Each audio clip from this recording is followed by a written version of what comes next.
Alright, ladies and gentlemen, welcome back to On Loose Lines. Now I have a slight issue, so just while you're getting yourself organised, I just have to turn all of my devices on so that I can see all the comments as they come through. So just bear with me for a little bit. I have the YouTube feed up. Don't forget, if you watch on YouTube, hit like and subscribe.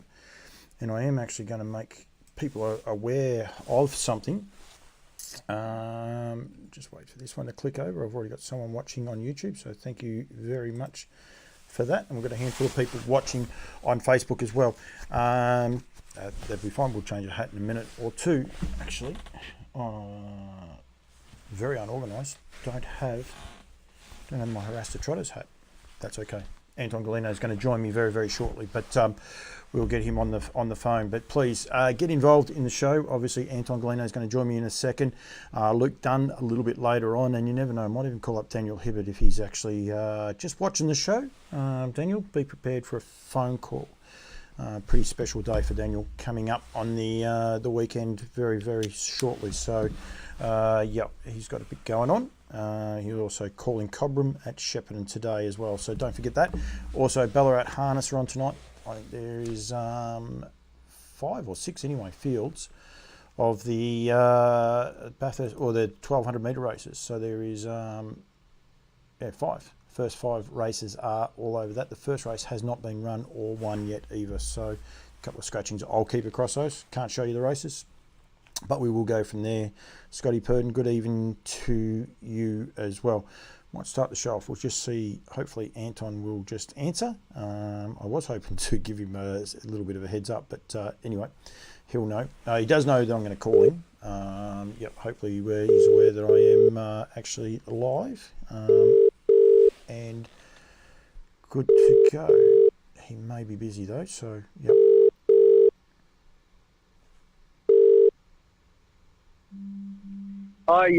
He is busy at the minute. We'll give him a minute or two. He knows I'm going to call him. I was talking to him a little bit earlier on, so hopefully he'll send me a message, or he might even just return the call, and we'll get back shortly. There's plenty to talk about, plenty of news on the horizons with the slot race. Trotters slot race being announced in New Zealand, and a few other things. We've got a couple of competitions we want people to be aware of.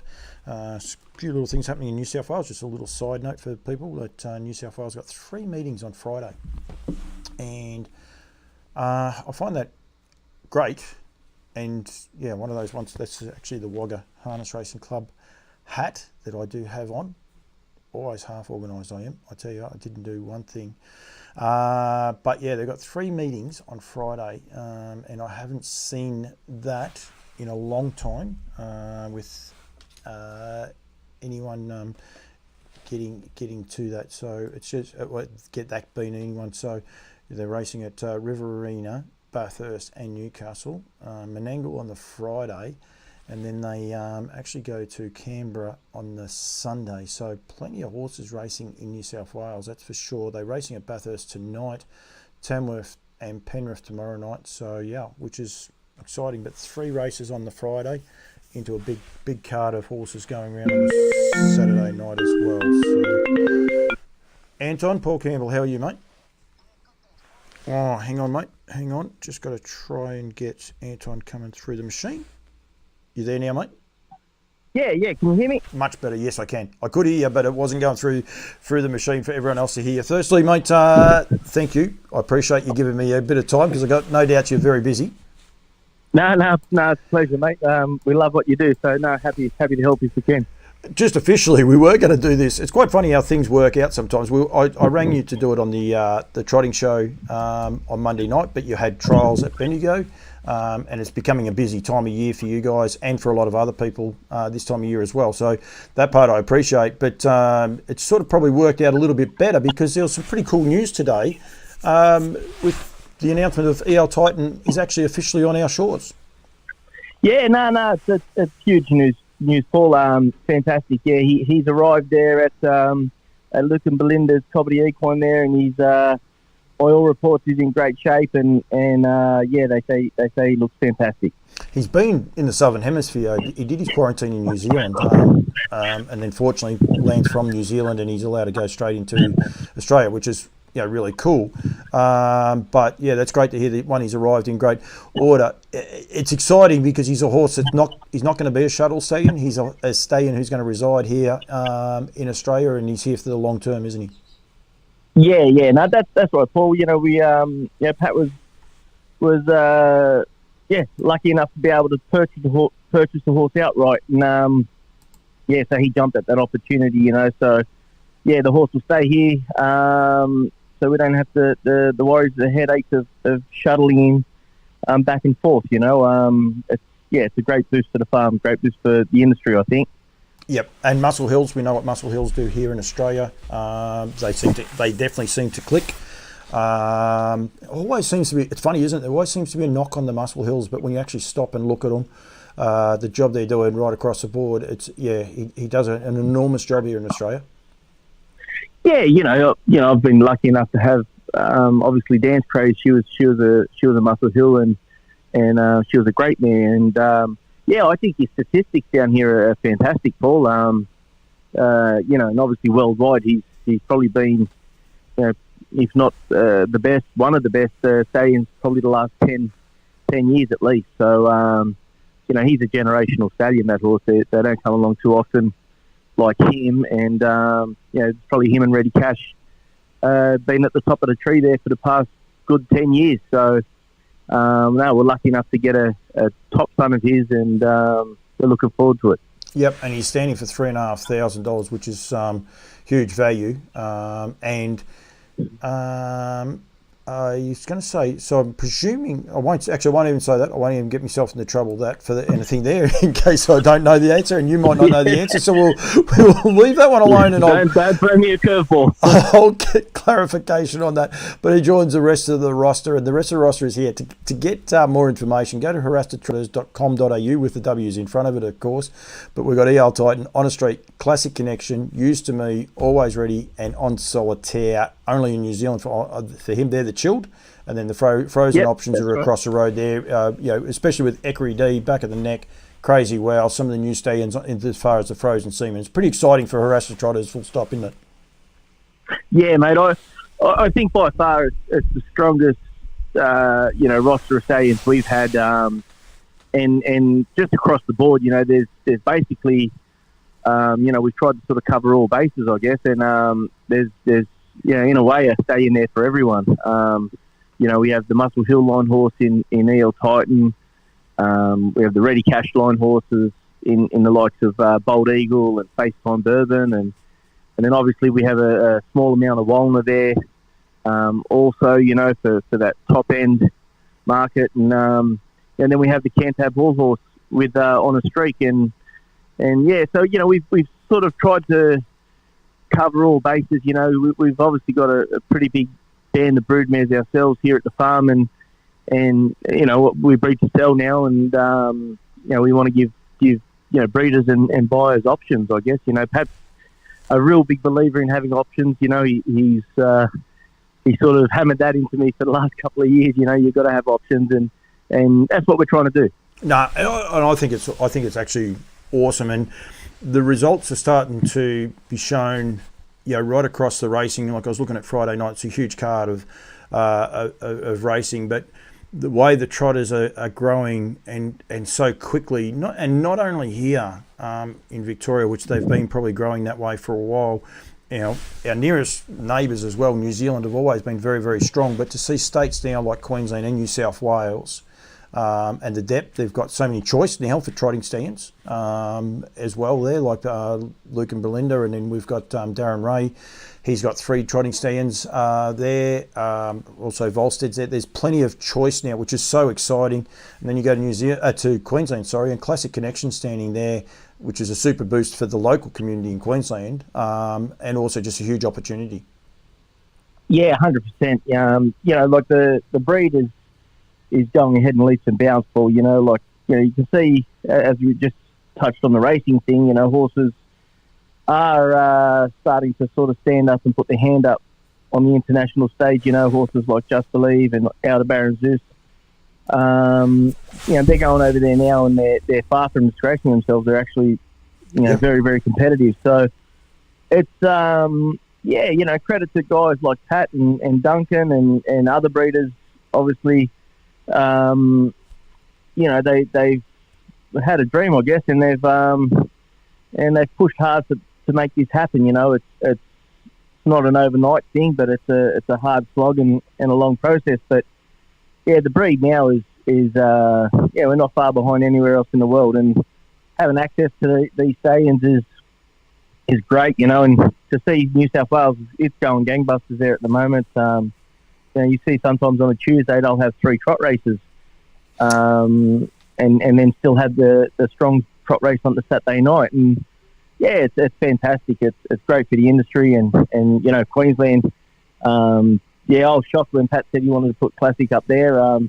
Personally, I sort of, from what I've seen, the foals that we've got here, I was a bit surprised because his foals are crackers, and we I know talking to Pat there recently, I think we're going to send a couple of mares up there to reside in Queensland to give him a bit of support, that horse. So they'll go through the sales ring up there, the nutrient sale, and hopefully people get behind him and he gets a good book of mares.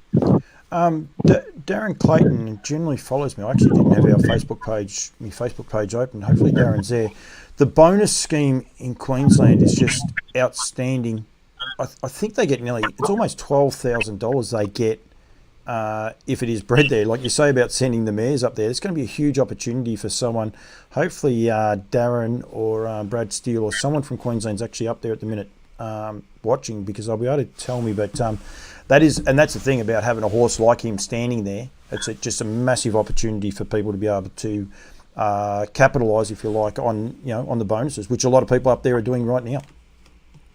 Yeah, Paul. I don't know the exact numbers myself, but yeah, it's just I know throughout talking to people in the industry, a lot of people are saying how good the bonus system is there in Queensland, and that was another reason Pat wanted to send the horse up there to be able to put a quality horse in a situation where he could get horses to get the bonus, and that obviously. So it's kudos to racing in Queensland. They're doing a great job. The Queensland, the Winter Carnival's going fantastic. Every year it seems to be getting stronger, and I thought their trotting race there this year was awesome. Yep, the Great Square, sponsored by Haras the Trotteurs. Yeah, it was a great race. Unfortunately, I never got up there myself. I had to slug it out here in nice and warm Ballarat. But I know Pat and Louise got up there, and they said it was got a great feel. The carnival being at the track and that, they said everybody seemed to it was a good feel, which is what we need. We need them nights and them carnivals where people can get there and feel good about being at the races and support the local races. So kudos to them. It's fantastic. It was actually interesting talking to both Pat and Louise when they got back. You sort of expect people to talk about the racing and all the rest, but both of those were talking about the vibe, and I won't say after party if you like, but like they said, once the racing finished, the entertainment didn't actually end, I suppose, is the best way of putting it. And that's that sort of positivity is what we need to keep, the culture we need to keep getting in the industry, isn't it? To keep people, I suppose, enjoying it and getting out and enjoying what they do. Oh, 100%. Like people, owners and participants and that, the race is just really one part of it. Yep. I think, like we all have a job to do, obviously, and our focus is to win races. That's why we do it, and that's what drives us. But if you can go to the races and it be a good experience, and like afterwards go upstairs and have some dinner and make the whole night a bit of a good feel. Like I thought the Vic-bred night there at Melton was quite good. Yep. I thought that had a good feel to it. So so like I said, Pat and Louise, he's obviously a very, very successful guy, Pat, but he's quite simple in the ways that he just enjoys, being there and obviously enjoys winning races, but he likes to have a good night, and he said that he did that when he went up there to Queensland, which was great. It was good for us. It was good for all us here at the farm to hear that, because it sort of makes us think, okay, we're going somewhere. So it's we need more of them nights. It's I know it's you've got to have your sort of day-to-day racing, obviously, but we can make nights like that. It's fantastic. No, absolutely. I've got a few of those coming up, the New Zealand Cup Carnival, and a few of those others coming up very shortly, so I'm lucky. I call it Trotting Tuesday now, because basically Albion Park they had 3 the last 2 weeks. You said there before about Menangle, they have 3 plus their Saturday nights, and so do Albion Park now. They've got good Saturday night cards going on. As a trotting junkie, Anton, and like I'm the same, I love the trotter. I love pacing. I love the harness racing, but I have a real soft spot for the trotter. It sort of used to be easy, I suppose, to keep abreast of them. Do you find it tricky now? Do you find yourself sort of all of a sudden saying, gee, when did that horse race? Because there is so much trotting racing and the way that it is evolving here in Australia? Well, for me personally, no, because I love it. I love to see, what wins and who they're by, who they're out of.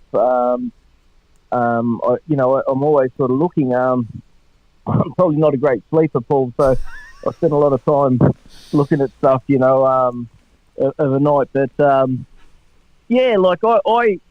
think it's something. If like yourself, if you love it, it's not hard to do.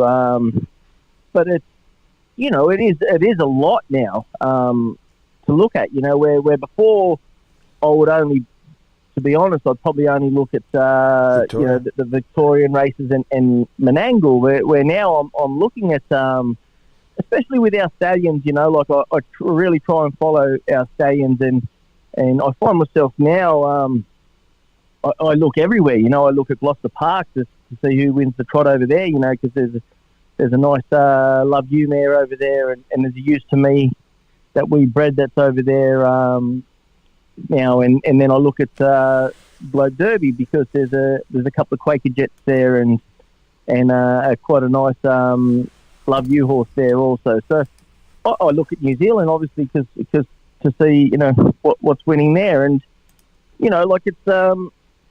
it's a lot to look at now. Where before, like I said, I'd only just look at basically the Victorian racing and Menangle, and it's great. It keeps us busy, I guess. Trying to keep on top of it all. But it's great to see, Paul. It's been a long time sort of coming, I guess, or been a long road. But it's great to see. Yeah, like I said, on a Tuesday. There's nothing for there to be 6 to 8 trotting races on over the country. Probably could be even more. So I enjoy having that lunch. It's fantastic. Sitting down having lunch on a Tuesday, and you're able to sit there and watch the trotters. It's actually pretty cool. One of the other love yous that's going terrific is a little horse called Nazareth. I'm telling people to keep following him, Johnny and Robert and Jenna Dunne and trainers, and John driving. I love that horse. He's a horse in New Zealand. He's a New Zealand. He was a Derby winner, but wasn't expected to win the Derby, and but just loves finding the line. He's just got a great way about him. Yeah, he's got a great mind. I think that horse. He likes to. It looks like he likes to win. He wants to win. So, they're great trainers. Obviously RJ, he's been a great trainer for many years, obviously, and now John and Jenna are obviously very involved in the stable, and they've just gone, I think, from strength to strength there. So they do a great job. Just as an admirer of trotters, Muscle Mountain is a horse Australians haven't got to see. I've been fortunate enough to see him last year when I was over there in I reckon one of the races of the year, well and truly the races of the year, probably races of the decade, the Dominion Handicap, when him and Sunday's Son went head to head for the last 200 metres, and it was just a great race, tactical race. But do you like watching quality horses like Muscle Mountain and that from afar? I love it, Paul. For me, I love it doesn't matter if it's a galloper or a greyhound or a trotter or a pacer, if to watch them top horses, or they're because yourself being involved in the industry, and you work so hard to try and find them horses, and then when they race, you want to watch them, because they do seem to give a little bit more, or whether they try a little bit harder, or their gait's a bit more efficient, whatever it is, but they're ones that are just better. They're great to watch, it doesn't matter what it is, but them couple there in New Zealand, Sunday Sun and Muscle Mountain, they're fantastic horses. That was a great race that last year, and I think he's finished now. I think Sunday Sun. Yeah, he's finished. So you would expect Muscle Mountain to sort of be the kingpin there now, and if he wasn't already. So he's an amazing horse. Well, while we're actually on New Zealand, and there's a couple of 2-year-old trotters. If you go back and watch me talking Trotters show, or even Over the Ditch, both times I highlight the two of them. They were the trotting gait in New Zealand, terrific. Great to see All Cashed Up bounce back to the winner's circle 2 weeks ago, and he's back in this week as well. But you must have been wrapped for Bernie and Michelle to get him back into winning form, and he savaged the line. He was terrific. Yeah, he's a fast horse, isn't he? Paul, he's always had just insane natural speed, that horse. Unfortunately, he got himself caught over a gate. Being a colt, he was a little silly, and he got himself caught over a gate. We came in there one morning, and he was basically hanging from his stifles, and he injured his stifle. He tore the ligament a little bit there on the right stifle, and from there he just never was able to trot the turns going left. He'd get to the turns, and whether he'd feel it, but for whatever reason, he'd jump it off, and but then you'd go and work him right-handed, and you couldn't make him gallop. It was frustrating, but yeah, they've done a fantastic job with him. I know Bernie, he'd spoken to Pat and said that they put 2 head poles on him, which we can't do. Well, and it's something that horse would have benefited so much from here. I sometimes would train him 2 head poles, and it'd make a massive difference on him. So they went ahead and put 2 head poles on him, and I know Bernie said to Pat that he thought that was a thing that really, really helped him. So they've done a great job with him, and yeah, he's a very fast horse. Just got natural speed. Probably could have been a couple of stone lighter a few years ago, but too late now. He could be a handful sometimes. He's his own worst enemy sometimes, but yeah, very, very fast horse. Very fast horse. Yeah, they've done a great job with him. Yeah, and while we're talking about it, he goes around on tomorrow night, actually, at I'll say 7:10. You're taking on a horse that hopefully might get back to Australian shores as well in Bolt for Brilliance, another impeccably looking horse. And I thought he'd done a pedal bone, but he couldn't have. That was in Dominion Handicap, actually, because he was coming to the Great Southern Star, but he couldn't have done that because I think it's 12 months out, and he hasn't been out for that long. So hopefully he gets back, and we get horses like Muscle Mountain, Bolt for Brilliance, and those horses coming over here for the Great Southern Star, and potentially taking on a couple of yours, which we will touch on in a second. But it's super exciting, and I encourage people to tune into New Zealand racing full stop. A good mate of ours, unfortunately, Anton, I saw Copy That, not All Cashed Up. Copy That is actually scratched and he's got knee soreness, and he's out of the New Zealand Cup. But that's a bit of a pity for Ray. But there's so much exciting racing in New Zealand right as we speak at the minute. Yeah, 100%. It's that time of year, Paul. We're coming into sort of our main sort of race season. With the change of calendar here, and we got through the winter, and now all our big races are coming up, and it's a great time of year. You sort of work hard all winter to try and get the horses ready, and now's the time they got to sort of step up and do a job, and New Zealand, their carnival's been strong for so long. That New Zealand Cup carnival is probably second to none. It's fantastic. So yeah, they're coming into their sticky end of the year too, and that's great racing, both here and there. No, absolutely. Anton, there's probably a couple of things I want to touch on. One, we'll stay with horses bred by Haras the Trotters for a start, but Wayne Potter, no one, and I don't mean this in any disrespect in any way because he's a great horseman, but no one would have ever claimed him as a trotting trainer, if you like. I think everyone would have said, no, he's a pacing man and all the rest. The job he has done with a farm favourite, the La Cucaracha, with the locomotive, you just must be wrapped. I would imagine as a trainer you would like to keep all the well-bred colts and all the well-bred fillies and be able to race them, but you must take a lot of personal pride as part of the farm, seeing the job that Wayne's been able to do with that colt, and just getting him through every major race and getting him there and performing on the big stage. Oh, without a doubt, Paul. The job Wayne's done with that horse is unbelievable. To be honest, if I was training that horse, he probably wouldn't have made of half as much as he's made. I probably wouldn't have raced him in some of the races and that. What he's done with that horse is amazing. To keep him up, such a long 2-year-old year, then get him back and come back and win Group 1s at 3 is amazing. And he's just gotten better and better and better.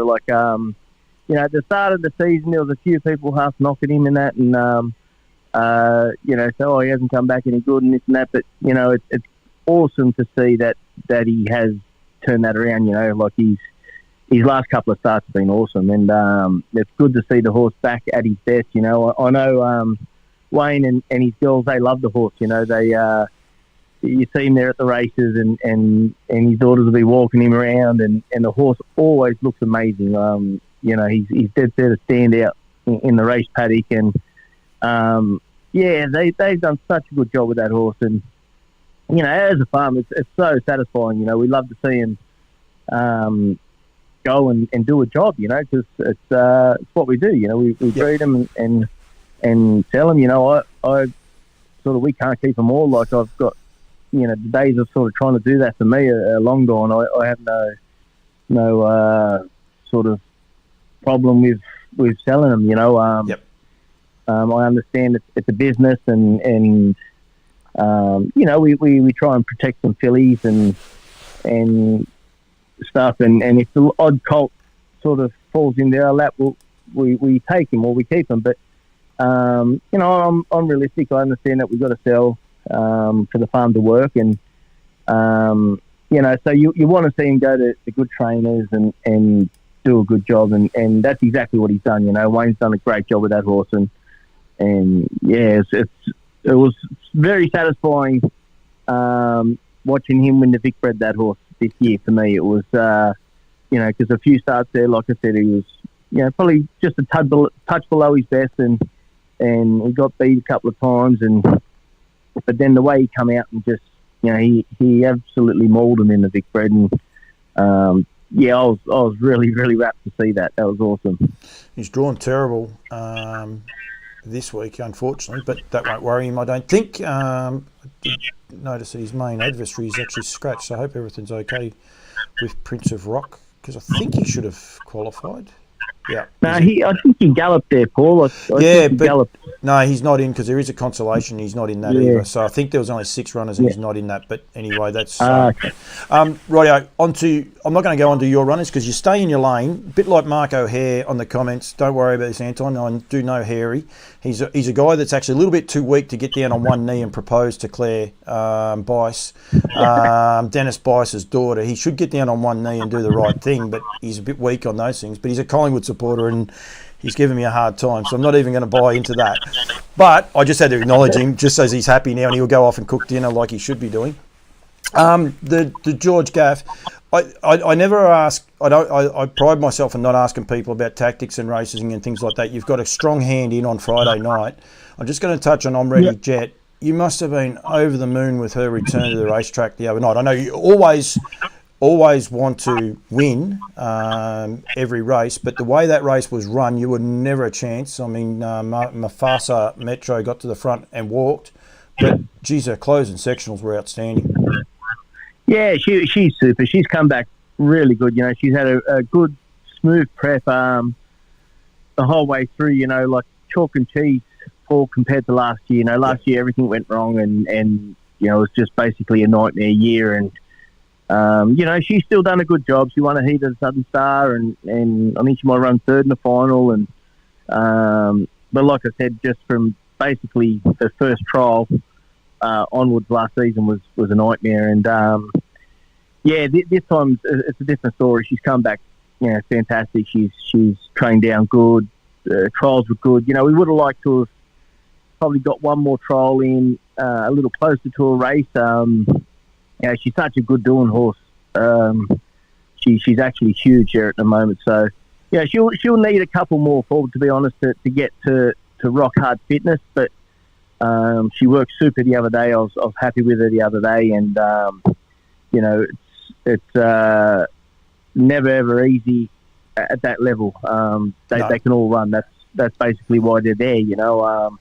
There's no doubt right now Queen Leader, for my personal opinion, she's the best trotter in Australasia at the moment. There, Queen Leader, she's a phenomenal at the moment. Like even last week when she come first over and still won, and I think they run a half 55 or something, and she just showed that amazing will to win, and we all know how fast she is also. So it's never easy, but I'm really happy with where we're at with my mare. She looks great. She's eating. Her work's been super. So I think we're heading in the right direction anyway. But in reality, we're probably 2 or 3 runs away from being sort of rock hard. She's not the easiest horse to sort of get fit. Get fit, yeah. Well, you sort of, you got to be careful how you work, because she can fire up quite a bit, and you sort of just got to. You don't want to be sort of dashing her up too much there at home. She'll go the other way on you pretty quickly. So that's how she's been a whole life like that, and we've just sort of allowed it to sort of race into a little bit of fitness. Where the other ones we can sort of work them as we want, but she's got a little bit of a mind of her own. So a couple more runs, but I think we're heading in the right direction. Well, Mufasa Metro's got blinding gate speed, so you imagine you're going to be posied up maybe one berth closer. I don't like talking tactics, and we're not going to, because we know what happens when we do that. A horse will gallop out or something along those lines. But anyway, Pat's quite regularly spoken about her and the potential to travel. Pat wants to travel with the right horse. He's always said it's got to be the right horse.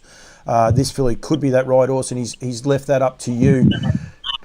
When does international travel come into contention for you with this mare, Anton? Is it on the radar right now, or is it something that you still got to wait to see after the Great Southern Star? Is that when you start thinking about the next stage, or is there a time frame on it, or is it just wait and see?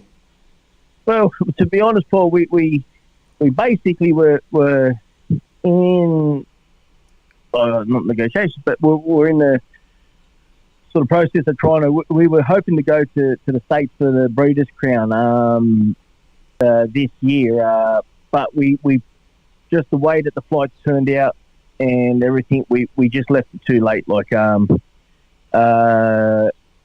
sort of just talking to a few people that we sent horses over there, etc., and you basically want about 6 weeks, I think, to get them there, and just allow a little bit of time, if they go off their feet or if they get a little crook, or because it is a big trip for them, and the way it worked out, we were only going to sort of have just short of 4 weeks. So it was a hard decision but in the end we said no, we won't, because the plan is hopefully to sort of take her somewhere, racer and then breeder. Breeders are something that we can't get here. The idea was to sort of take her there and race her and then put her in foal to Chapter 7 and bring her home. That was the idea. But just unfortunately with the way the flights and that worked, we wouldn't have had time to do it properly. So now we'll obviously just get through this racing season, and she's got to step up and do a job. Like, you don't want to take them if they're not in form, or if they're below their best. she's 7 now. I would say this would probably be just about her last year. Unless perhaps decides to race on next year. But it's obviously that's our dream. To get horses sort of good enough to take overseas, and then mainly because we have so many sort of fillies, it's probably going to be a filly. But and then the idea is to sort of put them in foal and bring them home to something that we don't have access to here. So. We'll get through this season, and whether she's still going good or ride horse, we'll know more in a couple of months. No, all right. Well, that's exciting, and hopefully she does. I mean, there's talk of Queen Elida. I think with the Elite Lop, I saw that. Actually, I was going to correct you too on what I just said.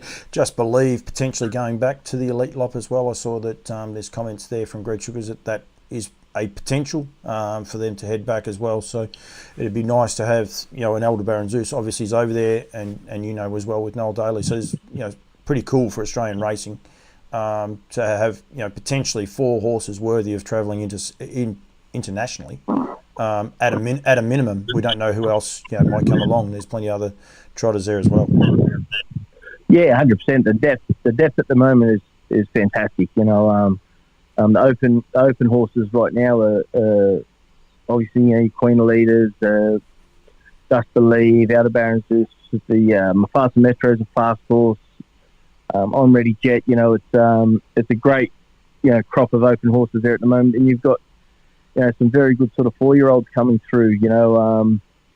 So it's a good time for trotting at the moment, and hopefully keeps rolling because I know just on our end we've got some beautiful horses on the farm there at the moment. Young horses, yearlings.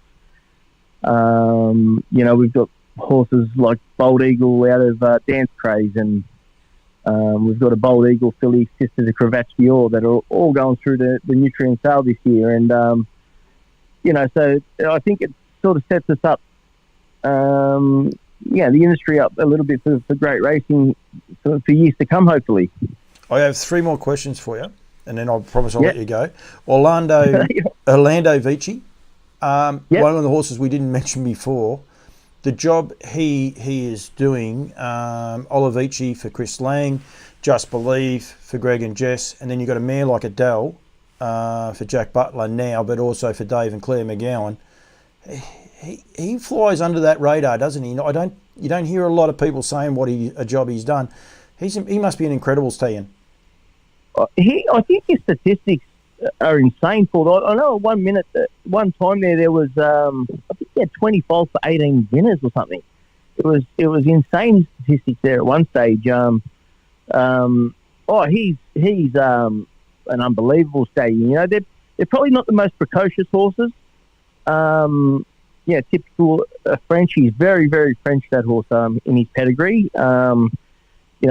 Unlike the likes of Love You and Quaker Jet, and that have a lot of American blood in them. His pedigree, Orlando Vici's, is very, very French. So they're probably not the earliest horses, but usually once they hit 3 or 4, they really blossom, and they've got speed. They're tough. They're good gated, and they just get better and better as they get older, as we're seeing right now, with Just Believe and Olivici and Adele and Cravats Dior and sorry, they just get better as they get older, Paul. He's an amazing stallion. But like I said, people probably don't talk of him as much because you don't see a heap of 2-year-olds by Orlando or running around, because they're probably not the most precocious horse. But once they hit sort of 3 or 4, they're you're talking a different animal. Like I've seen them change so much. Cravats Dior is a prime example. Like early on, as a baby, he was on the bottom of the list, literally. Like he was hopeless, and just as he got older, he just got better and better and better, and then he went on and done a great job as a 3-year-old. So Yeah, he's an amazing stallion, Orlando Vici. Just believe fits that bill. I forgot the guy who was training him before, Greg and Jess. He made Mick Hughes. Mick Hughes done a huge job with him. He made the Inter-Dominion final, and you think you'd think he couldn't have got any better. And then he goes to Greg and Jess, and he's got better. We know what Chris Lang thinks of Olivici and the likes, and then Adele's fits that same mould as what you said. I don't know if you saw her last win, but I encourage people. I had Jack Butler on the other night, and she's a quirky mare, and she's got a few little, things that she does. But man, all of a sudden, like she's could be right time, right place. There's an Inter-Dominion up there. I'm not saying she can win it, but she might be able to. It depends on who goes. I'd say she'd be very competitive, I think, Paul. On the run the other night, she was huge. Yeah. Yep. Yeah, so right time, right place, and I think he's an amazing stallion. That horse there. I can't remember what my second last question was, but I know what my last one was with Lexington, and you and I. Oh yeah, actually, visionary. I forgot that as well. There's plenty of them there. Mick Garfish Slayer, but I think it's Mick Garfish. I think is his real name. But he just corrected me. He's spot on. Lexington sales on at the minute, Anton, and I'll show some people of them what the results. But I know one you've been keeping a pretty close eye on it. Amazing, the Trotters are outranking the Pacers and comfortably, and then on top of that, it's the yearling trotting fillies clearly above on the stats and what they're able to do. Well, yeah, Paul. Like Lexington's always been, primarily it's been the stronger trotting sale. I know Harrisburg, Hanover obviously, sell 99% of their horses. So, they keep Harrisburg very, very strong also with the trotters. But, the thing with Lexington has become, a bit of a carnival. The last 2 weeks of the Grand Circuit and the sale and the thing with the Trotters, it truly is an international gate. If you go have a look through the results, some of the names, I've seen, people from Sweden, Saul Courant, who are the strongest sort of buyers breeders there at the moment in Sweden. They've bought, and then you got people like Louis Bedron, who's a French guy. He's bought. Australians have bought. It's truly, like the trotter is really the international gate. Obviously through Europe and Scandinavia, they only have trotters. So, the way that they've done the carnival there, I guess you could say that last 2 weeks with the Grand Circuit and the sale. If anyone has never been there and they love harness racing, I couldn't recommend more enough to go to Lexington for the 2 weeks. It's just, for me, it's probably the best place in the world for harness racing that last 2 weeks in Lexington. So, the sale is amazing, and the trotting, obviously they're mad on the Chapter 7s and the Walners and the tactical landings, and to see a filly go for 800,000 there the other day, first crop out of by Gimpanzee out of a great mare, Mission Breeze, who she was a fantastic racehorse, and obviously she's assisted a tactical landing, so the pedigree is second to none. So to see a trotting filly sell for 800,000 is amazing. It's I think the average for day one was about 183,000. I can't tell you I can't tell you that average is a sec, but I found the Aussies, Summit Bloodstock, have bought two. Yeah. Was there any other Aussies? I'm not sure. Sure. I just seen the Summit Bloodstock has bought two. And, I actually did see the guy there, Lochinvar, under Shane Tritton. He bought a better delight colt there. I'm not sure. I can't remember his name. The guy that learned Lochinvar art. Do we count Dexter Dunne as an Aussie? Because he actually spent 100 too, so which is pocket change for him probably. That probably fell out of his back pocket there. In his glove box, he would have got that out of. Wouldn't you like to have Tony Alagna's bank balance, or I shouldn't say bank balance, but his spending capital. He $4 million. He's super stable now. Tony, you know, it's a super stable Tony. He's a very, very smart operator, very good trainer. $4 million he spent in 2 days. He's a very, very good operator, Tony. You know, I've seen him, you know, I know Tony quite well, and he runs a tight ship. You know, he's very methodical. He was Irv Miller's second trainer there for many, many years, and then obviously had amazing success on his own. You know, Captain Trotteurs, for instance, is just one. But yeah, he's a great trainer, great operator, and runs a very good business. And yeah, no, he's a hard worker too. So he deserves all the success he gets, Tony. And no, that's just great to see that harness racing.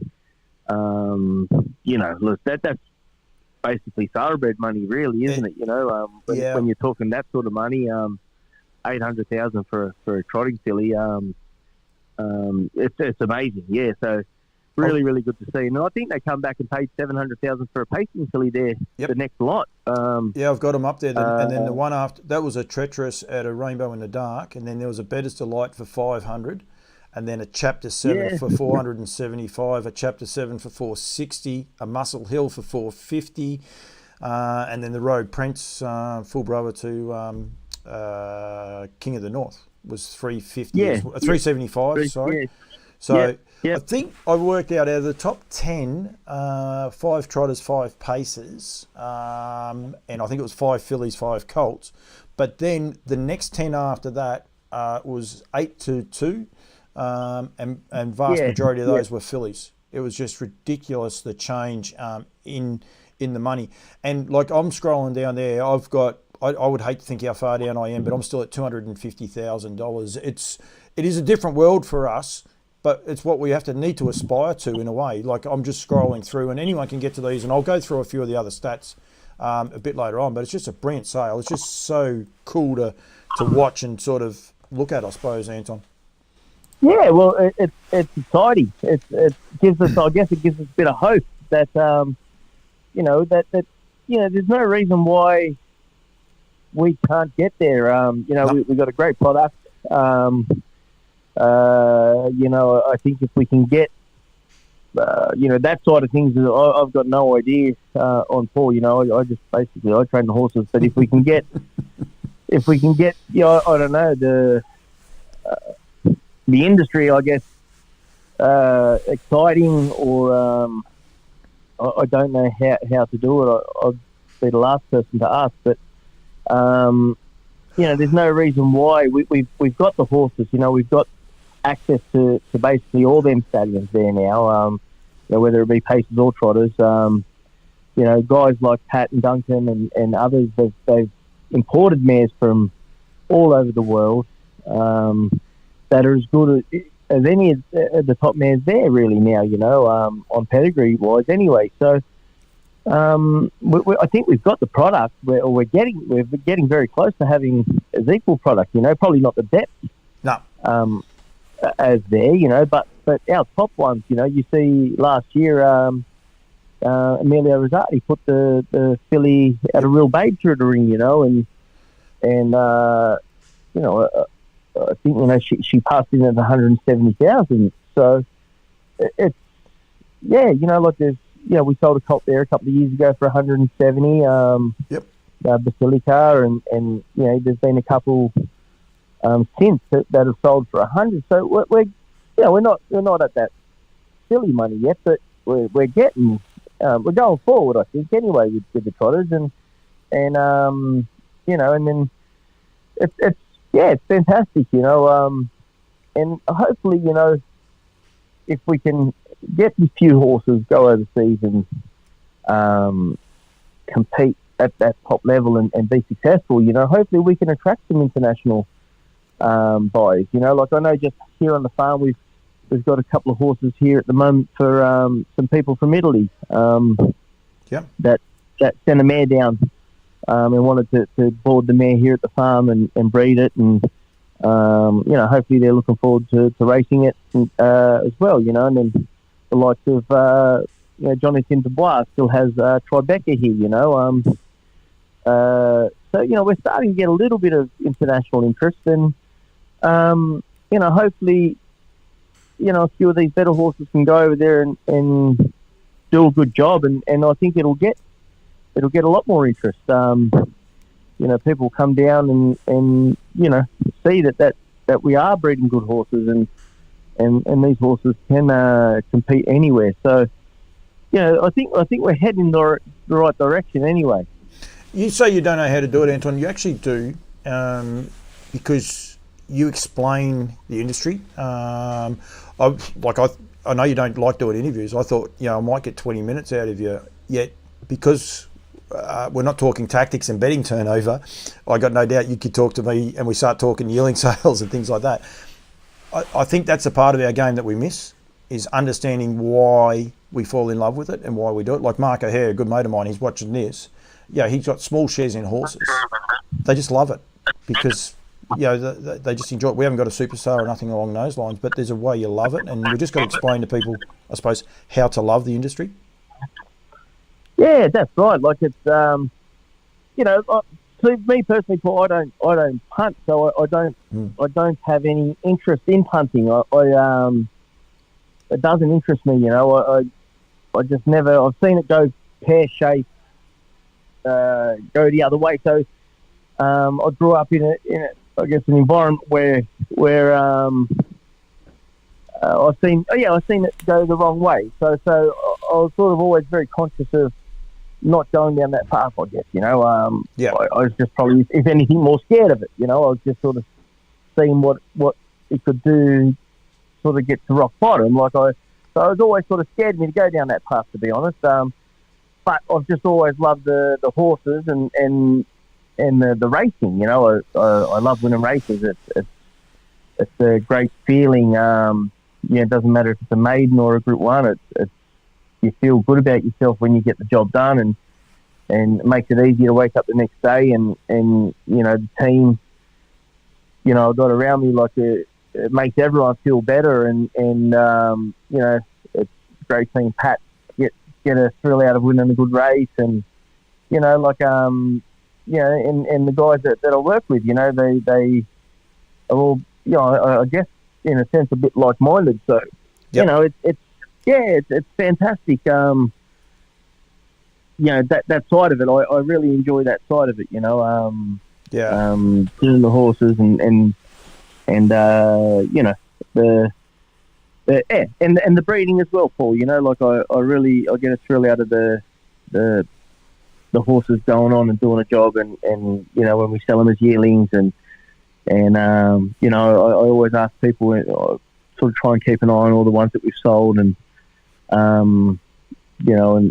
it's great to see. It's that we've provided a good product and a good horse. We do our best to raise them the right way that we know, so you feel a part of something, I guess, and I guess I think we probably lose a little bit of direction. I guess that what we do is a pretty cool thing, really. It's taking a horse from nothing to making it into an athlete and winning races. I'm lucky enough. I have a few mates that aren't in the industry, and we're quite close, and we'll go out for dinner or something. I'll go up to Sydney and we'll get talking, and they've got no idea of what we do. But then when you explain to it, they're amazed by it, and I thought you walk away think, it is pretty cool what we do, it is pretty cool to be able to take a horse from a foal and raise it and race it and see it breed on.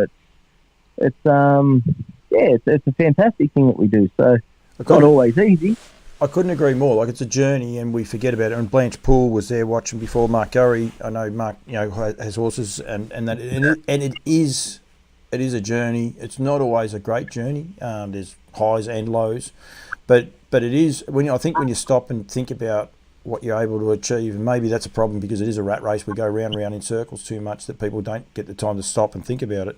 It is a really cool journey what we have, and maybe we've got to keep selling it not as a dream but a journey, just a great way to live a life and and achieve little milestones and sometimes big ones. Yeah, no, for sure. You know, it's yeah, we got to. I always think you sort of got to have a goal or a target or a dream. And you know, it doesn't matter whether it's winning, you know, a maiden at Maryborough or it's a Group 1 at Melton. Like, when you tick it off and get the job done, it's satisfying, you know. And there's not many things, you know, like just when I do talk to my mates, you know, and they're all very successful guys and they've done very well for themselves, and you know, they're all happily married and children and got businesses and own their own houses and all that sort of stuff. They've done very well for themselves, but their lifestyle or their jobs are very sort of one pace, I guess, or one structured, one emotion. You know, yeah, like it's, you know, they're like I said, they're concreters, or they've got, you know, concreting businesses, or they're landscaping business, or, you know, all these sorts of things. And you know, there's not many things that you can do that can give you such a range of emotions like we get. You know, you literally can be, you know, rock bottom 1 minute and then, you know, coming up the next and be on top of the world. So, you know, I try and tell the guys that work, you know, that work with us, like, when we have them good wins, enjoy them. Yep. You know, just really enjoy them, because, you know, they're hard to get. They are very hard to get, and any win. Yeah, whether it's a Group 1 or a maiden, like, just enjoy them, because yeah, tomorrow could be a totally different story, you know, with the horses. That's the cruel reality of it. But the fact that it can give you such a range of emotions, it's fantastic. You know, your life's never really boring, I guess. You know, and you do get to you know, experience a lot. And you know, so it's a great lifestyle. Yeah, it's not for everyone, obviously, but if you love it and you love the horses, it's fantastic. You know, we get to experience, yeah, really, really highs, but, you know, we also get to experience the lows. And yeah, like I said, there's not too many things, you know, apart from being a sportsman or involved in a sporting team or something like that you get to feel such a range of emotions. Emotions, yeah, it's unique. Anton, thank you. Could talk to you all night, especially when we start talking trotters and the likes. I appreciate, the time you gave me, but also the passion that you have. Darren Clayton is on there. Darren, just out of curiosity, Anton and I were wondering what the first win bonus is for a horse bred in Queensland. So if you bred a Trotter to Classic Connection that falls down in Queensland, what the bonus is. Darren will get back to us on that one, Anton. We'll get an answer for that in a sec. What I want to make sure people are aware of too, though, is make sure you go to harastotrotters.com.au. Benny Hope from New Zealand. Ben, you got to mention as well just before. Don't worry about that. They're all starting to rock on now, Anton. Harastotrotters.com. Yeah, I'm leaving. harastotrotters.com.au for any news about the stallions with the pricing and the likes. Don't be scared to go and have a chat to Anton. When you see him, make sure you go there and have a chat to him when you see him, because if he's got the time, he's awesome to talk to about anything, and not just you can shoe a trotter or he can talk about the breeding, and it's a lot of fun. I do enjoy it. I do ride off an hour minimum every time I go there, so I know that I've got to have that time, but it is cool. And don't forget, EL Titan has arrived on Australian shores. He's here to stay. He is at Cobbity Farm, so anyone in the Menangle area or New South Wales area wants to go and see him, he'll be there. Give the guys at Cobbity a call, but also make sure you give the team at Harass the Trotters a call as well. $14,000 Q-bred, and then also $2,000 for a first win as a trotter, any age that applies. So that's huge. So $16,000 on top of your prize money, and their prize money is terrific as well. So it's huge, isn't it, Anton? Oh, it's fantastic. Yeah, no, it's great for the industry, great for racing in Queensland. You know, it's yeah, it gives people incentive to breed there, and you know, that's why obviously we've sent Classic up there, and like I said, we're going to support him with a couple of mares. So no, it's a great scheme. No, absolutely, mate. Thank you. Pleasure. I appreciate your time, and Luke Dunne's going to call in, and as I said, make sure you get in touch with the guys at haras@trotters.com.au. Anton, thank you very much, mate. Good luck on Friday night, another all-trotting night that flies under the radar, but it's a big weekend of harness racing full stop, and but yeah, good luck on Friday night, but thanks for the time, mate, and won't be the last one. Don't forget the Haras Trotters Stay-In series has been out for 3 weeks. There's a couple more to come out, and Anton and I will sit down, work out a few more to promote, but they're great insight into the Trotters. But thanks very much, mate. Thanks, mate. Appreciate it, Paul. Thank you. Thanks for what you do. Anton Golino there from Haras Trotters. Basically just talking Trotters. Now, if you've just tuned in and you're just watching now, there's quite a few people on. Facebook have made it a little bit tricky to go back and watch replays. Go to my YouTube page, hit like and subscribe, but go to the YouTube page and you can listen to it, and you'll be able to sit there and listen to that whole interview just then with Anton. We discussed many things. Benny, hope you got to mention a couple of times, as well as there's plenty of other people as well, just the Trotters and the journey, and I love it. Yep, they support me, but you could talk to him all night about horses full stop, so it's just brilliant. Daylight savings got me, forgot the time difference. I do apologise for that, but I'm going to stick to the 6 o'clock with On Loose Line, so 5 o'clock for the Queenslanders and 8 o'clock for the New Zealanders, isn't that? And that is why there is some chance Over the Ditch could be coming live on a Tuesday night, so we might have 3 live shows. That will be tailored for the Kiwis, obviously, but an interactive New Zealand show. Hopefully, if not next week, the week after. So we'll be talking Trotters Monday night for What the Hill. We'll do Over the Ditch, which Harness Racing New Zealand are helping facilitate. We were hoping to go live at some stage. I'm hoping maybe next week, if we can. And then On Loose Lines, which will have plenty of subjects going forward. And one of the new ones that I wanted to introduce is Stable Stud News. What I want to get people to do is get in touch with me via the messenger on Campbell's Comments is the best way to do it, or YouTube. With some Stable Stud News. So if you want to promote something, I'm not going to get involved in rumours. We're not going to worry about the Emma and Clayton, your Emma Stewart stories or any of those things. What I want you to do is something that your stud, your stable have achieved that I miss, because I watch a lot of races, but sometimes a lot of things don't sink in. My next guest is one of those. I didn't realise exactly what he had done until I was just going through the results where I had 5 minutes there before. So if you have something, get in touch with me and I want to promote it. So it will become the Stable Stud News, because I don't want to forget the breeders, because the breeders have been a huge part of Campbell's Comments and growing it going forward. So Stable Stud News, I want to make sure that people get involved in that. Mark Ari, Queensland Harness Racing is looking great. We have 4 up there now, including 3 Trotters. And Mark Gurry, you're taking, I think Mufasa Metro is in the, he's in the Inter-Dominion. So I think you might have a few more heading up there very, very shortly as well. So yeah, it is. It's super exciting. And yeah, look, we're on a downturn here in Victoria, but I was in New Zealand a year ago. Well, not a year ago, a bit longer than that, and they were in a downturn as well. So we just got to stay positive and be upbeat, and continue to go forward. And and as Anton said there before about the highs and lows, we take it for granted sometimes. It's a cool life that we do have. There is a 1200 metre racing happening in Ballarat as we speak. The first was won by Al Boston for Ken Tippett and Eva Justice.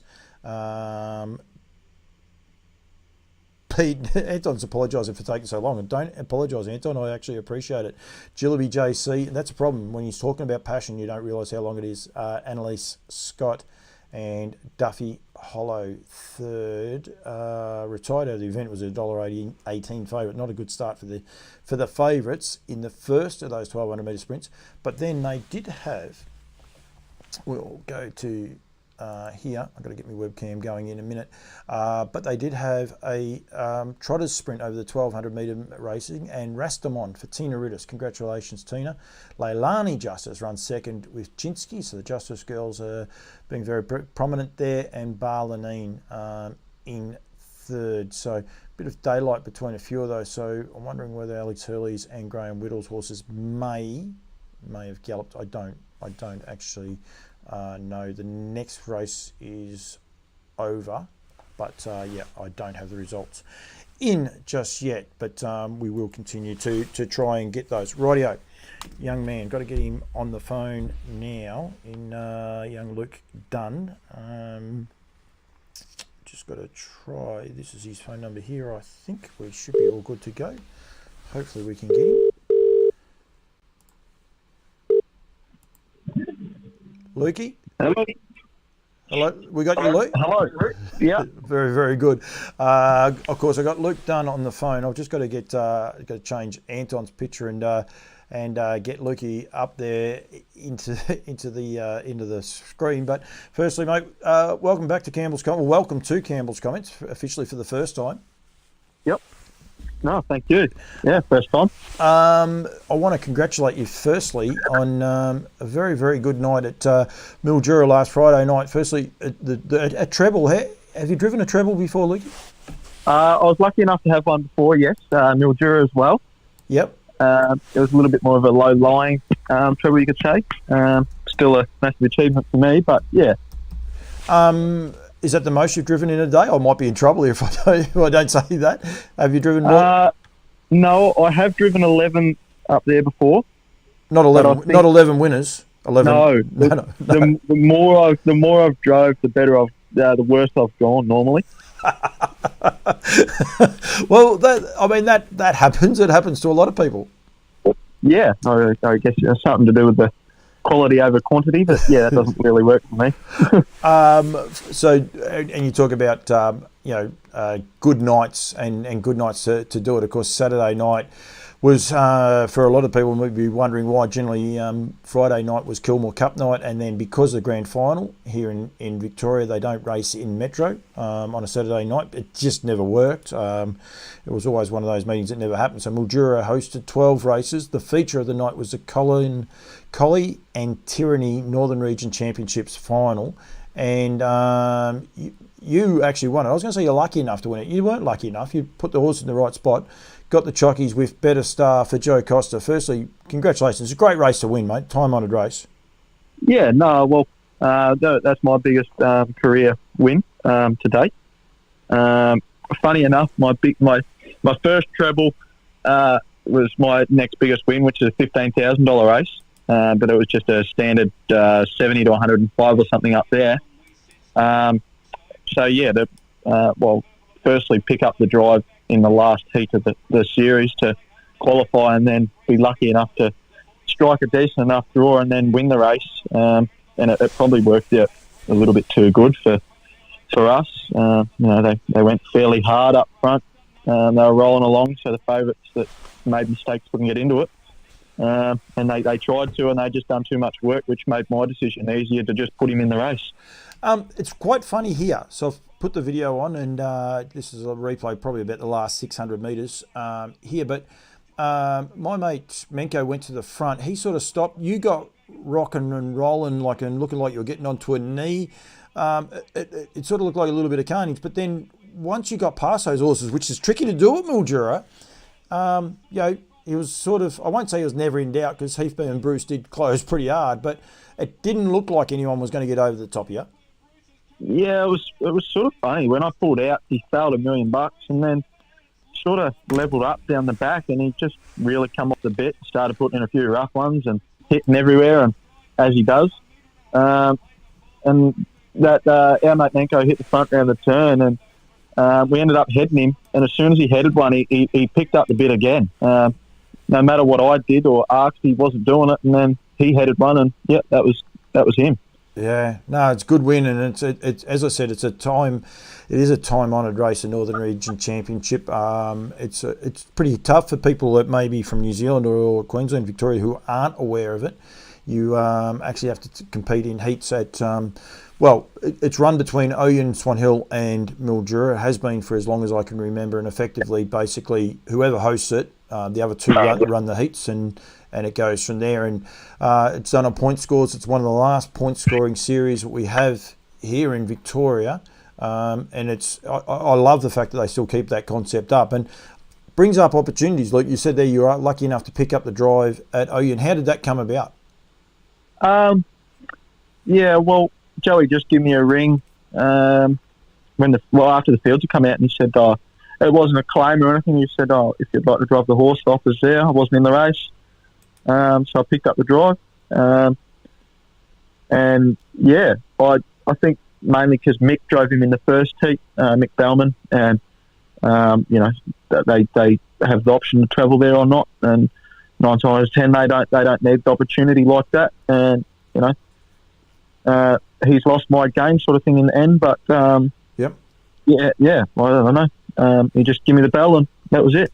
No, and exactly right. And it's kudos to you, mate. You're 17 years old. You've driven 38 winners. I've known you for a little while. I was surprised you're only 17. I thought you'd been around the game for a little while. Yeah, well, I think COVID sort of, with that being around and, not being at school and that, and I was at the races a lot more, and I was just trying to get up as much experience as I could during that time. I worked with a lot of trainers and that sort of thing over that period, and just really tried to establish myself in the game without really having any plans of driving at that point. It probably is helping me now. Certainly the contacts and people I have around me that I can talk to and ask for pointers or whatnot that I established around that time is probably a big factor of what's helping me now, because what was a slow start in my career is probably just starting to, I feel, get going now and somewhere where I need to be or want to be to make a career out of it. Where do you work? Like, I mean, I initially met you at Eric Anderson's in Glen Douglas. Yep. You were there for a good while. I think you went and worked for Vince Villalonga for a little while. Do you work anywhere at the minute, mate, or what do you? Well, funny enough, I'm working for myself pretty much with under Paul Watson, my dad. Yep. He's had a bit of a health setback lately. He's actually had his leg amputated. That's no good. Yeah, so me and my partner Tori Hutchins just managing the horses there and that sort of thing. We're doing a few race horses and that, and a few breakers and that sort of thing. And we're just looking at getting established as ourselves as a branch, you could say. Looking at just doing that sort of thing. Is driving your main aim at the minute, or is training, or is it a combination of both? Well, I've got to drive now to get situated in the game, and you get that big outside view from driving. But I'm looking at going down the training front more or less. Personally, I don't like a heap of pressure. Going out and driving. Yep. Early on, probably didn't make it as easy as what it is now. I definitely believe I can read a race fairly well and make them decisions well enough out there. And, trainers are definitely trusting me in doing that.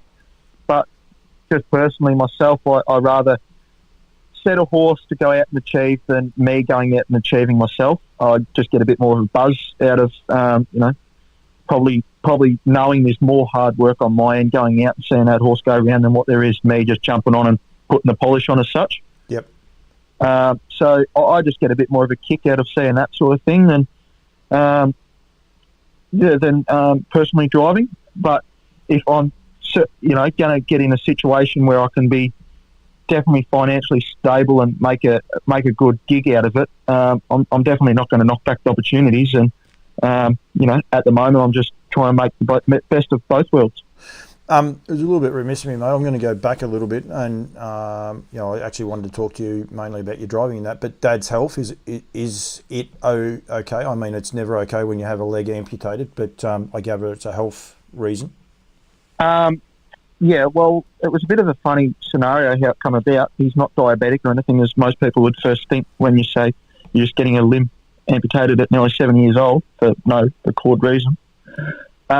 He had a race fall many years ago at Charlton, and he broke his back in it. And, of course, that caused a fair bit of damage and whatnot. He was only, so far from being a paraplegic for life at that point. And up until the day that he went into hospital, he was still shoeing horses and that sort of thing. And they said that's why he never went paraplegic, because his back was so tight from shoeing horses and that for so many years it just kept it all in line that it was able to heal again. Yep. And that sort of thing. But it caused his body to have two different blood pressures. His left side had high blood pressure and the right side had low blood pressure. So in the right side, to the bottom of his foot, the main artery has died about 3/4 of the way down into his foot, which is then he's got a little cut on his foot, which then couldn't heal. So it went gangrene and septic, that they then had to amputate the leg. Oh. They did try and put a stent through, and they were going to try and do a transplant of the artery, but the blockage was just too severe to try and do that. And there was more risk than probably reward to do that. So they opted to his last resort, which was to amputate. So he's had that done last week. He's certainly in far better spirit now than what he was. He is. Yeah, like he's a lot happier person at the moment, that's for sure, because he was in quite a bit of pain.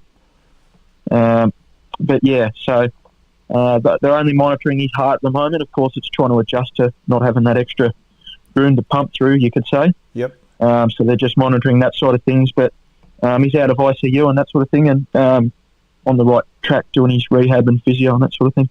I'll get well soon, Paul. Yeah, thank you for sharing it with us, and it's not ideal news, and that you are a third generation, I will say, at the very least. Of course, your grandfather was Frank Dunne. Yep. A wily old standing start man back in the day. I get a bit old here, but I can remember being a junior driver and used to marvel at how he'd get horses away from the stands. Him and Ian McCallum back when I was a little bit younger, and that it's always been in your blood, harness racing. Yeah, well, I'm actually a fourth generation. His dad was Paddy Dunne, so my great grandfather. He was a trainer driver as well. Wow. And that's where it originally kicked off. So Frank, my grandfather, trainer driver. He was a bit of a night owl, you could say. He'd rather work horses at 1 o'clock in the morning than at maybe 6 or 7 is what most generations would now.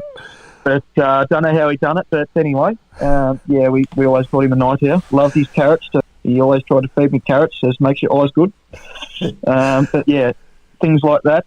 You certainly know Frank more for that than what you would, anything else. I could tell some funny stories, but we definitely won't go there. He was it was a different day, different age back then, and he had a good life, mate.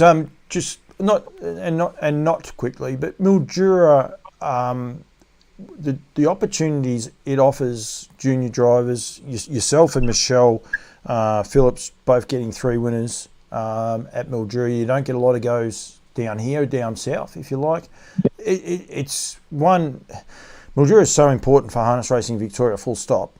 We all know that. But for you young drivers, the way that the local trainers, and it's not always the locals, but the local trainers and owners embrace the juniors and giving them a red hot crack up there, it must be a great place to go to. I know it's long and hard on the body, but it must be a terrific place to go, knowing that people are really, really happy to see young drivers getting up there. Well, it's an awesome community up there in its own. Like, there's always your people that may not get along no matter where you go, but it's just an awesome community up there, as in they're always welcoming. No matter normally who goes up, you're going to get an opportunity. Whether you've driven 10 winners or 1,000 winners, they're going to put you on, because there is limited drivers up there, but I think they just appreciate us putting in effort getting up there as well, and they show a bit of thanks in putting us on and that sort of thing, but also giving us the chance to get better, because I guess they don't just put an opinion on, if he can't drive or whatever. Well, they give him a chance till they make an opinion. They let him see for themselves, for sure. I believe I'm in a fairly good, group as such with who I drive for most weeks. Like Scotty Garraway's a big help of mine. He puts me on whenever he can, and he does help a lot of people, not just me. Aaron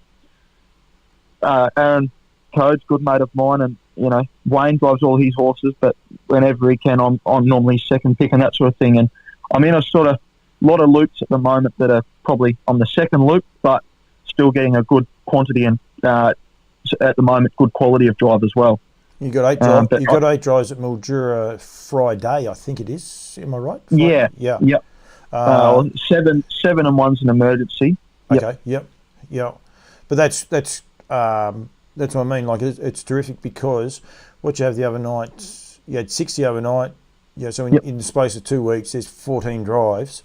That's got to not only help you, I suppose personally, knowing that people want you to drive horses, but financially, you've got to capitalise, but it's there for you to be able to, take that opportunity up.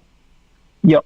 And most weeks you get, normally you get enough drives that you're going to go up there and you're going to make a little bit without percentages just by having the number of drives. And I think it's a place. Most juniors that would go up there would definitely say that you need to go there at some point in your career to gain that different experience, but also gain that. It's just different up there, the different style of racing and that sort of thing. It's just a big eye opener. Yep. You learn that much up there in, you could learn more up there in 100 drives than what you probably would down here in 200 or 300 drives. Personally, Yep. It's a different style. Everyone, around drives differently in the races as well. It's not just a different outlay of race. It's just everyone drives a little bit different. So you see so many different things that you can pick up on. And, as I said, most juniors would say that you need to go there at some point to give you a kickstart in your career. It's a little bit like how racing was, albeit Mildura was always still the toughest even when I was a junior, but it was a lot harder because tracks were tighter and the difference, and that's where you got to learn to drive differently and probably understand speed and tempo. When the speed comes out, you only get a short window. It's not like you think, can I go? If you think, can I go at Mildura, that's it, you can't go because someone's gone before you. You just don't. That would be fair, wouldn't it? Yeah, no, that is spot on, and I think that's without really, me thinking about what you just said. Then you have just made me realise how much better that's made my decision making, because it's really what it is. Yep. There's no second guess, and down here, a lot early on in my career, I was second guessing to do, not to do. Well, if you do it and you've got a reason to do it, and you can come, if it's the wrong move or it doesn't work out for you, as long as you've got a reason to come back and say, well, this is why I've done it, and you could back that out in your head, well, you haven't done much wrong. No. But up there, you've got to do it to learn, or you don't do it and you think about it too much afterwards. And that's the thing, like Better Stars race perfectly the other night. I did think, but I probably didn't think at the same time. I just did it because I had to make a move at that point of time. If I didn't have the horsepower underneath of me on the night, I've still probably given the horse the best chance to win. And it just worked out. It just worked out too good for us that night that I was on the better end of the deal this week. But again, Mildura definitely does it takes away that second guess. You more or less just do it. No, absolutely. Lukey, thank you. Congratulations on driving 3. But the Northern Region Championships, as I said, the Tontine used to be heats and finals, and everyone used to look at their points and try and make sure they could get in. The Central Victorian Championships used to be heats and points and a standing start, but that's a sore story. We'll worry about that one. Thankfully, the Northern Region Championships is still that way. I know there was a couple of horses that were almost automatic entries with the likes of Heathburn, Bruce and those that were watching, but I'm sure Joe was looking at his points and thinking, well, we're in, I think, if we finish 4th, 5th or 6th in the heat to get through, and that's the other intriguing part about those races. And then once you're in them, everyone's got a chance of winning. Well and truly. No, Lukey, thank you very much, mate. Thanks, Paulie. Give Dad a shout out to us for us as well. I'm sure the whole harness racing community would concur with that. It's good to hear that he's in good spirits as well. So yeah, a little bit of a twist in the tail to the interview that I wasn't expecting, mate. But thank you very much, and good luck on Friday. I'm not going to ask you to tip a winner, but what's your best chance?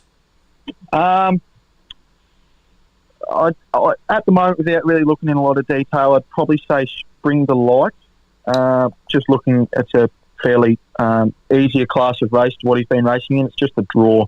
Yep. Um, Barrier 9. Yeah. Race 7, number 9 at Mildura. Lukey, thank you. We don't worry about tips too much here, so don't worry about that, mate. We won't hold you to it. Mind you, Tyler Jew's on, and he tipped up okay last week. So if he's still on, Tyler, we need your winners for this week. Bev Williamson as well. There's a couple of Kiwis on. Don't worry about that. Lukey, good luck Friday, and good luck in the future as well, mate. And thank you very much for joining me. Thanks, Paulie. Appreciate it. And we have Luke Dunne on the phone. He was on the phone. I'll actually get that down. But yeah, terrific. And as I said, it's a time-honoured race. Scotty Purdon and Joe Pace, they're having their own little conversation. But hello to you, Joseph. You have gone missing, has been noted. So you won't have one of these hats, I don't think, either. So copped a couple of new ones too.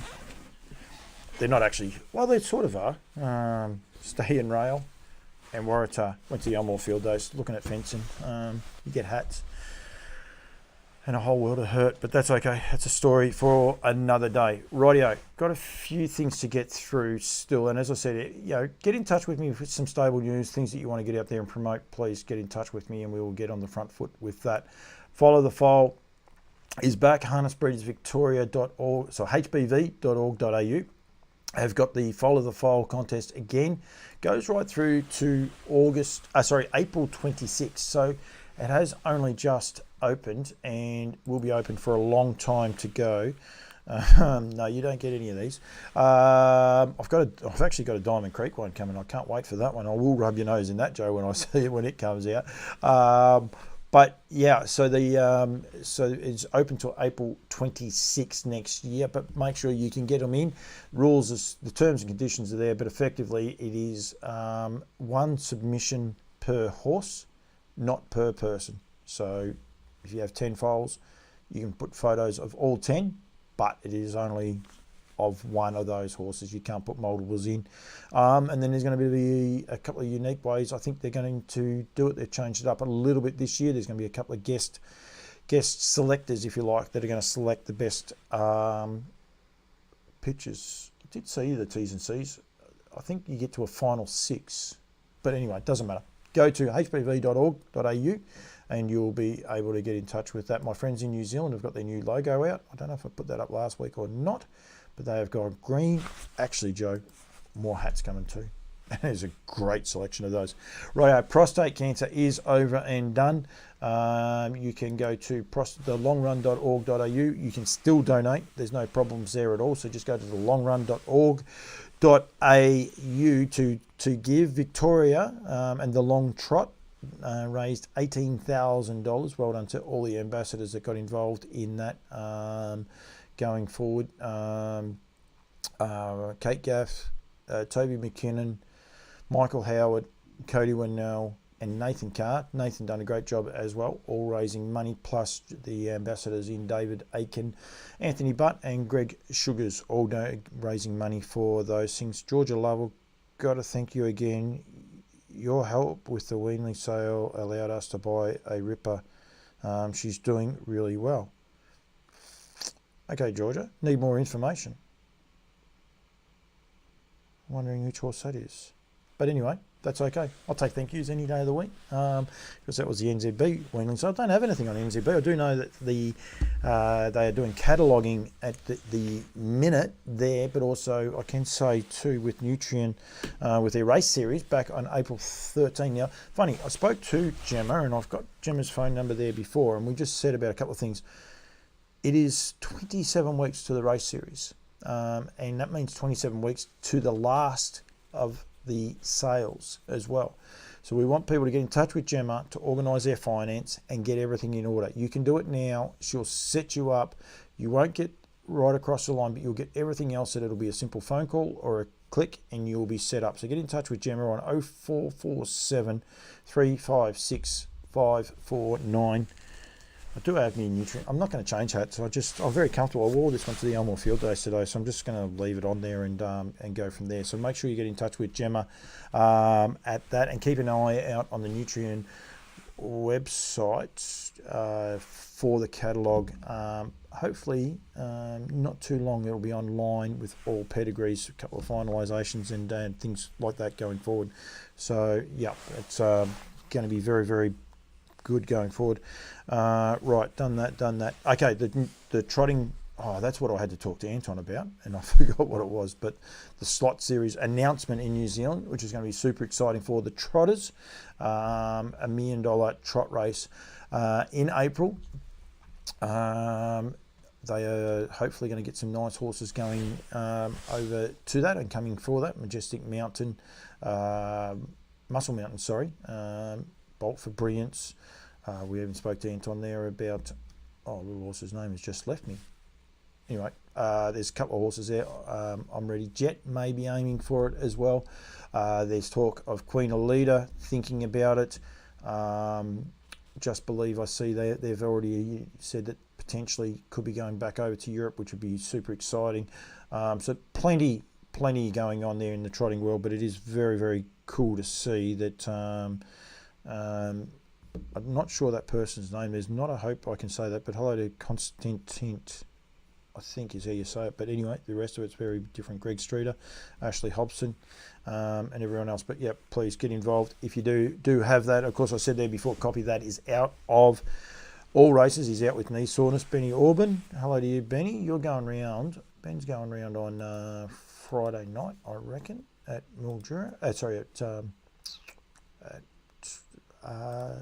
Melton on the old trotting day.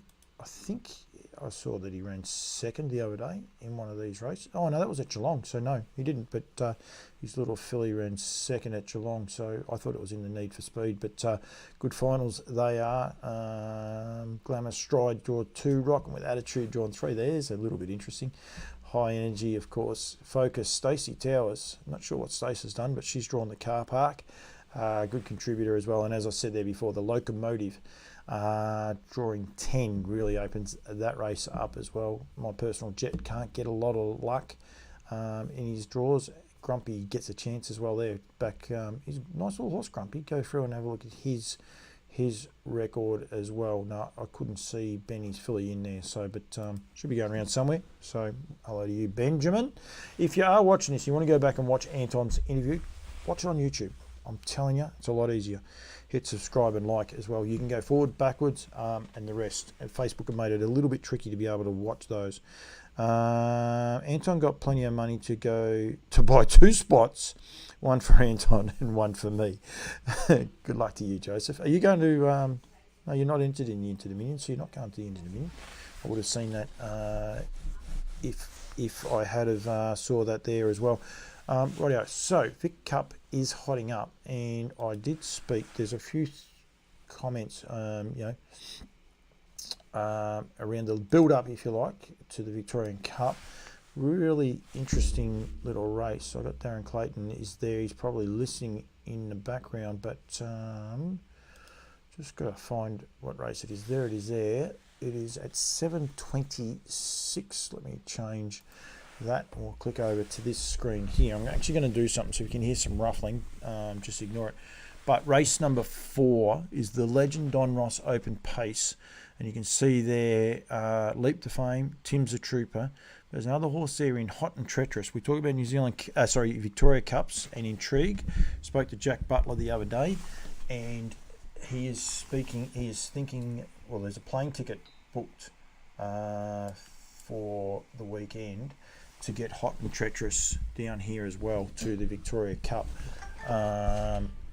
So, which would be super exciting. Don't know what happened then. Oh, now I know what happened. Didn't plug it in the other end. That always works, that's for sure. So hopefully this will work. I was half organised with my thing. But anyway, yeah, Hot and Treacherous potentially coming to the Victoria Cup next weekend, which I haven't seen a lot of reporting on that horse there. Of course, Leap to Fame will be coming, plus a strong juggernaut of horses from the Emma Stewart camp.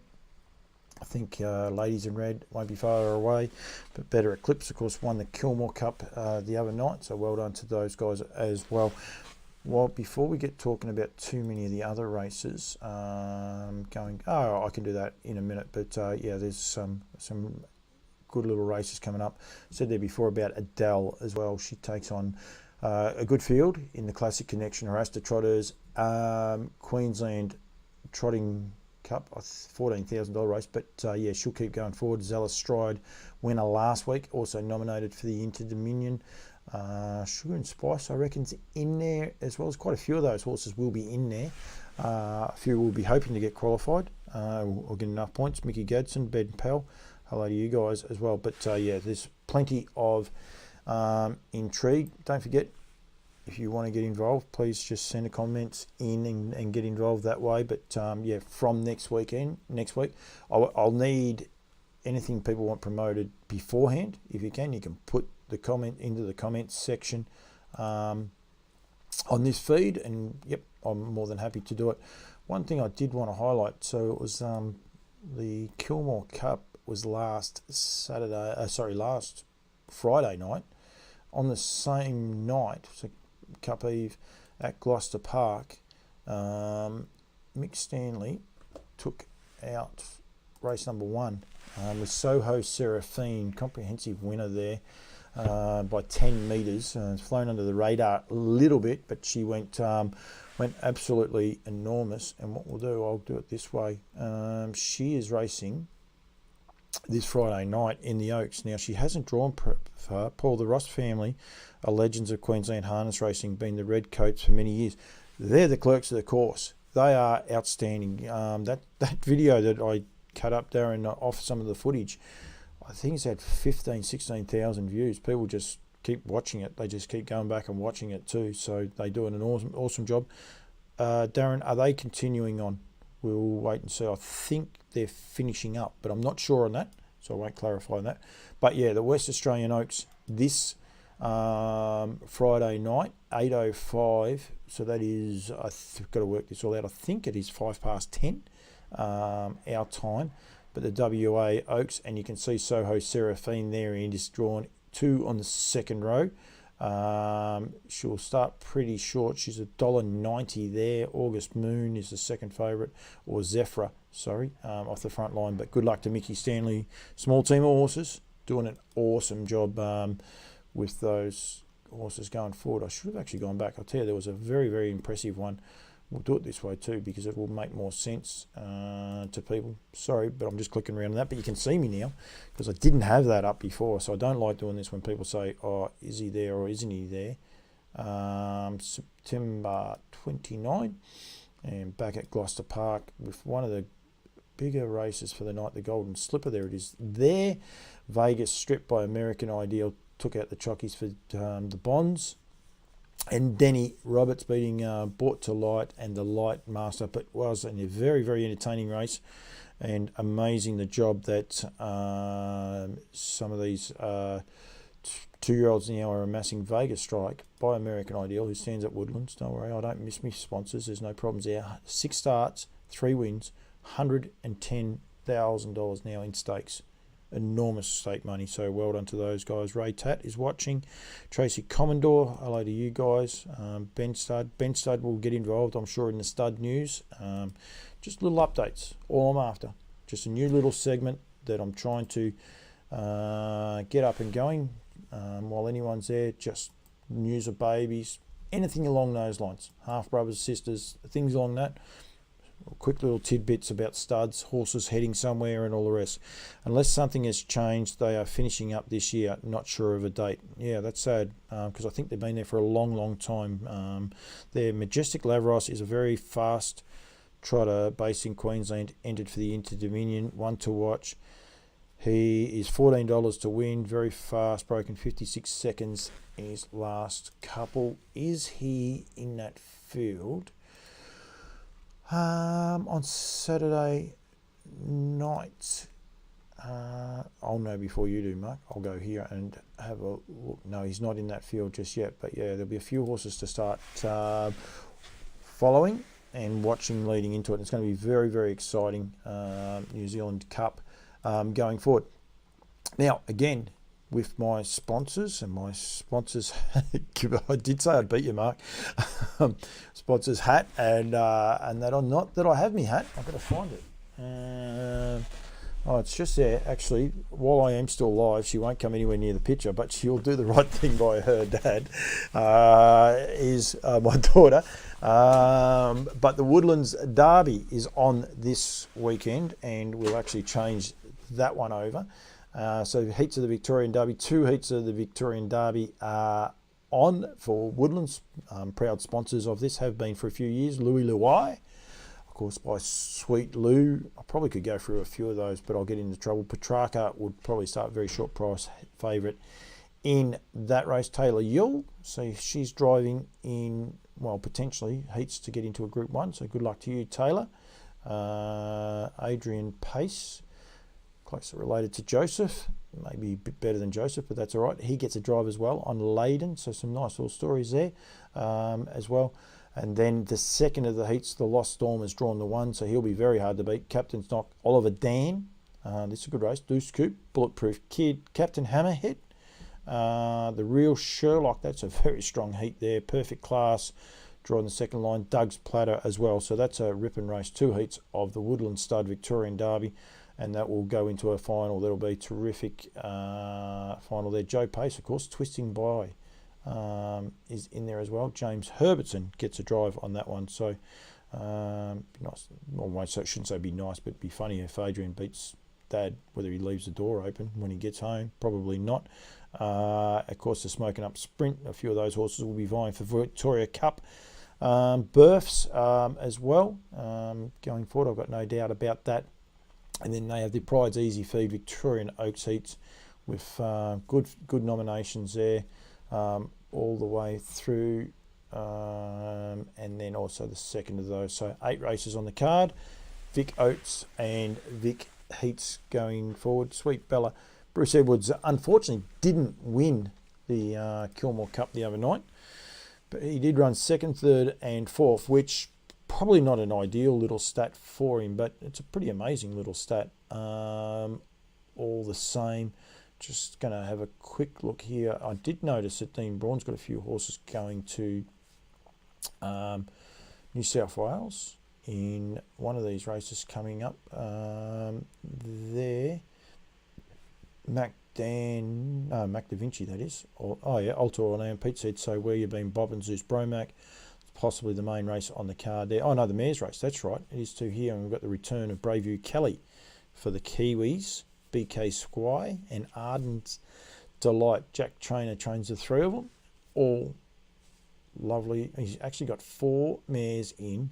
All of have an NZ after their name. Is Stella Arden as well. Good trot race with London to a Brick contesting there. It's funny, isn't it? They start talking about slot races and all these other things. No mention of RC Phoenix, London to a Brick. It's an embarrassment of riches we have with the trotting stakes at the minute. Toro Stride, give you a tip there. Don't do tips very often, but Toro Stride will be very hard to beat. It was enormous last week. Flew home after doing no work. So he is definitely one there to watch. My daughter's just sitting here listening to me. Not sure if that means they're having a fight, her and the mother, or she's just up here, just wants some entertainment. The boyfriend hasn't logged in, so I don't know what that means. It could mean a lot of things. And it could mean that I get something thrown at me soon. So what's that? Oh, she's just watching. Okay. Random things that happen on this show. There is no structure at all to this show as well. Don't forget to become a HBV member as well. Forgot to say that when I was saying it. $55 is for next season. So if you're already a member, don't panic. You haven't missed it. But yeah, that'll be it. That is the Follow the Files. So anyone that is still watching and you're interested in your breeding and things like that, she loves you, Paul. She doesn't now, Joe. She walked off, but that is okay. Just get to the end of this credit. I'll get the comments off there. But this is, so go to Lexington Sales, and it can get a little bit convoluted sometimes. Just make sure you get on the 2023 site. I'll just get rid of me C for a sec. If I get rid of that up the top. So 2023 Lexington Selected Yearling Sales. You'll be able to see it just there. I'm going to go back and put my CC on because that's my brand and I like to get that out there. So I think I've just got to try and get it back. Yep, so that's in number order. Okay, so you get it in there and you can sort it by price, high to low. Bang. And it will bring them up. And then these are the figures, and these are what I was going through with Anton there before. And it's just ridiculous. We could sit here and talk about it for zonks. I don't want to do that. I don't know what this one does. Not sure what that does. Sort by session to session is high to low. So it must be. So it was 125 selected horses. And I think once we get past... So 125 was the last horse that was selected. So we're still in the first, and then they go back to the next one. So the highest price sale horses today were two, a Tall Dark Stranger and a Green Shoe. One was a colt, one is a filly, one is a pacer, one is a trotter. Both for $350,000 balcony. I did an interview with Diamond Creek, and they suggested she might have been a sale topper. 310,000. That was a little way off at the 100,000, but they're not far off being a day topper. Champagne Room, Wave Maker, just ridiculous the amount of horses at winners. But these were some of the things. So sales summary. This was the one that blew my mind when you go through it and you start looking here at the trotters and the two trotting fillies. There was 32 fillies sold, so it wasn't like there's only a handful. $6 million they grossed. 214,000 was their average. You compare that against the pacing colts, and yeah, nearly $60,000 more. It is $60,000 more. Sorry, it's nearly $70,000 more average between the trotting fillies and the trotting colts. The trotting colts actually had more, 34, and they were even higher. And then you go to day two, and you think, oh, well, that might have been an anomaly because they were selected and they're the right selected horses. 68 trotting fillies sold. And their average, 126,000 was their average for that sales. Again, the other three haven't broken 100. The trotting colts and both lots of pacers both pacers haven't broken 90. So it is just a whole different world what we have here. You then can go along, you can get your list of sires. So chapter 7's your number one sire at the minute, ahead of Walner, both trotting horses, Captain Treacherous, Tall Dark Stranger, then you go Muscle Hill, Chimpanzee, back to the paces with Pappy Rob Hanover. Better's Delight has only sold, we sold 17 horses at $2 million. Yeah, which is amazing. And it'll list you all of those, and then you go down here, so you'll see a horse like Love You. There's only been one sold, that was 200,000. Captain Crunch, they've sold two at 112,000. Two for 112,000, I think. Yeah, so it doesn't do the averages of those. And then, of course, Propulsion. It looks a little bit funny, you see Propulsion here, but that was obviously in day one. Oh, yeah, size averages. So here you are. So this is the sire averages. Interesting, that filly I said about Diamond Creek was by Southwind Frank, and it is just top of your averages, but your horses like Love You. So let's go here. Chapter 7 has sold 19 horses. No, it hasn't. 46 horses at an average of $150,000. Wow. Yeah. Gait and Sex. This is the one that kicks out the most. So $15 million so far in 2 days for the 2-year-old trotting. As for the trotting fillies, and there's 100 of those sold at $15 million. Just unbelievable. I think that's what that works. I don't know what the total means. The totals don't. Gait and Sex. Fillies 100. So, Trotters 193. Sorry. Yep. So it does add up there. Consigners. So you'll get the run through of who's been having good sales and all the rest. Huntington Sales Company is $7 million in a couple of days. Consigners average, obviously, for their horses. So it's just a great breakup that you get to. You see there going through, and obviously I suppose if you've got them in day one, and then it does this one, your top buyers, and I found this one pretty cool there, and this is the one I've seen with Tony Alanya buying 24 lots and $4 million in stakes. It is $4,075,000. My head's just in the way of it there a little bit. just phenomenal money, and you'll be able to go through there. And I saw Summit Bloodstock actually purchase 2 when I was looking a little bit earlier.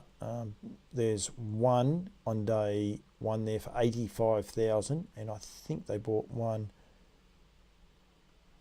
after that, maybe.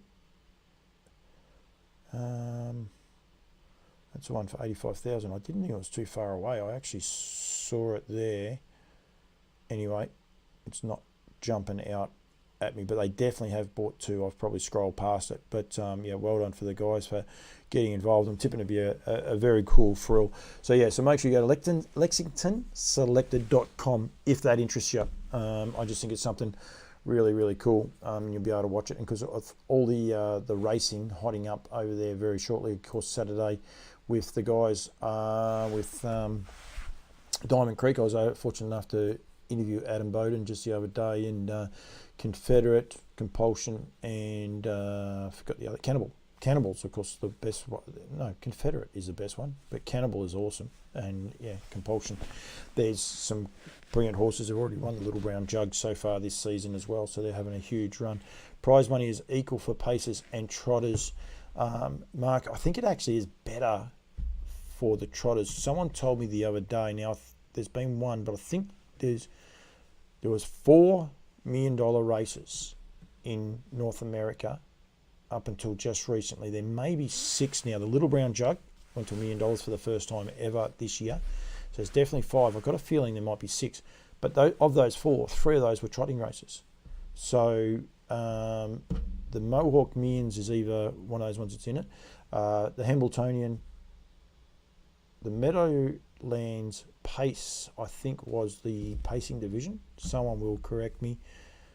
I can't remember the other 2. But anyway, so yeah, the Trotters on the world stage. But this is not talking Trotters. This is just on loose lines where you just talk anything going on. And yeah, it's one of those things that I just like highlighting, I suppose, that and getting it out there. So and just having a little bit of fun. Pretty much that is a wrap. Huge thank you to all my sponsors, Woodlands, Haras Trotteurs, Nutrient Equine, and Barrastock for their continued support. Harness Racing New Zealand for their support and growing my product on that side of the ditch. I'm going to be over there very, very shortly, but yeah, they've been awesome. As I said, Over the Ditch is a show that I do. I recorded it early last week. If you want to know about your form, Matt Markham joined me, and Matt was terrific insight, and that it could be live next Tuesday. Joe Pace, yes, always thank you. Either that or you're trying to tell me my daughter loves you and you'll be in trouble. The number 1 Uber driver in Tasmania is logged on, Brookie Hammond. Hello to you, Brookie. Late to the party, but that's okay. Not sure about daylight savings in Tassie, that's for sure now. But yeah, always just a bit of fun. Mark, thank you. Thank you for your insight too, Mark. I really appreciate it. I say this a lot. I love people getting involved in the show. If you want to watch a replay of the interview with Anton, Graham Searles just posted in there. Graham, thank you for tuning in. That's on the YouTube feed too. The live stream starts tomorrow at 4 a.m. Eastern Daylight Standard Time. So that's here in Victoria, so work it out off that. Darren, I'm not sure how that works for you guys in Queensland. I don't know if that means it's 5 a.m. or 3 a.m. But anyway, good luck. Good luck with that, Scotty Purdon. You're more than welcome. But yeah, get in, go and watch it. But if you want to watch a replay of this show and the interview, if you're late to the party and you want an interview with Anton Golino, it was great. Went for an hour. All Luke Dunne. Go and watch them on the YouTube feed. You can scrub forward and scrub back to the parts that you like, and you'll be able to watch it there. Didn't realise that someone told me the other day that Facebook's made it a little bit hard. You basically can't fast forward, so you've got to watch it from the start, which, you know, that's fine by me if you want to do that. But if you also want to scrub, go through and scrub forward. And yeah, we'll be back next Wednesday night. We'll get a bit trickier after that. There could be some random shows, that's for sure, but we'll be on the road. We're going to Chinchilla. We will be in New Zealand doing a couple of live ones from New Zealand, which will be exciting. We might even be doing a Cup Day special breakfast show from Addington in the lead up to the Cup. So a few other things going forward there. Yeah, looking forward to it. It's going to be a busy few months. And then we'll ramp up into yearling sales, our yearling sales. But make sure you go, as I said, if you're if you're a yearling lover like Graham Searle and a few of us are, or horse sale junkies if you like, and you enjoy watching them, you go to lexingtonselected.com and you'll be able to follow it from there. And if you like watching your racing, I'm telling you, I actually just got a notification, so I thought, I'll go on and see it here. One is Costa TV, the guys at Costa TV. They do an awesome job. I really think what they do is awesome. They show most of them. Go to Ohio Harness Horsemen's Association. The other guys go all the time, Rideau, Charlton Raceway and Flambeau Downs. But Ohio Harness Horsemen's Association, they do stacks, so it's actually brilliant to go forward. David Short, yeah, the Mohawk Millions is a slot race for 2-year-old trotters. It's actually a cool one because TCI won it this year. It actually won an automatic entry, so it's a 10-horse slot race, but one of those slot races is already, I think it's the William Welsford. If you win that in the lead-up, you automatically qualify. So, yeah, so he was able to do that, as was, I think, EL Titan or On a Streak. On a Streak won that race, actually, as well. Yeah, so it was definitely On a Streak because, yeah, he won it. He was able to qualify through there as well. I got a suggestion, Paul. Best viewer gets a hat. Yes, Joseph. I've got to make one of those cone hats up for you, I think, and get you to behave yourself. I'll have to get you back on the phone one day as well. So, yeah, going forward. But, yeah, no, the Mohawk Millions. Oh, look, I like slot races. I think if they're done properly, and I don't think we have to do $1 million slot races. I can't see why individual clubs couldn't put on a $20,000 one, go to 10 local communities, get $2,000 off them. But do it properly. Get some sponsorship. Get it out there. Do it something a bit different, and go from there. Call it the, for sake, Bendigo Community Slot Race, and get the community involved, and go from there. Yeah, got to make sure. One thing I didn't like about the Trotters slot race in New Zealand that's yet to get a name. Dennis Howe. Hello to you, Dennis. Hopefully you're well. They call it the slot race. The trot slot. Sorry, the trot slot. That's just going to get misconstrued. They need to change that. But anyway, everything else is good. Pretty exciting for New Zealand. They've got $2 million races over there, which is good. Of course, Entain getting behind and backing them as well, which is really exciting for New Zealand harness racing going forward. So there's plenty happening in the world. Tune into any trot race you can. Tune into the programs next week. Talking Trotters for What the Hill. Over the Ditch.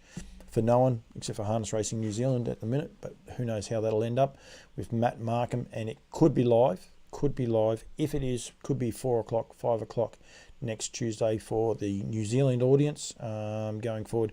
And then on Loose Lines back next Wednesday. You can watch them all in replay, but yeah, thank you very much for everyone that has tuned in, and really do appreciate all the feedback and all the bit of fun, because that's what it's about. Don't forget next week, stable stud news. Anything that is going on, give me a yell. Scotty Purden, good night to you. See you everyone next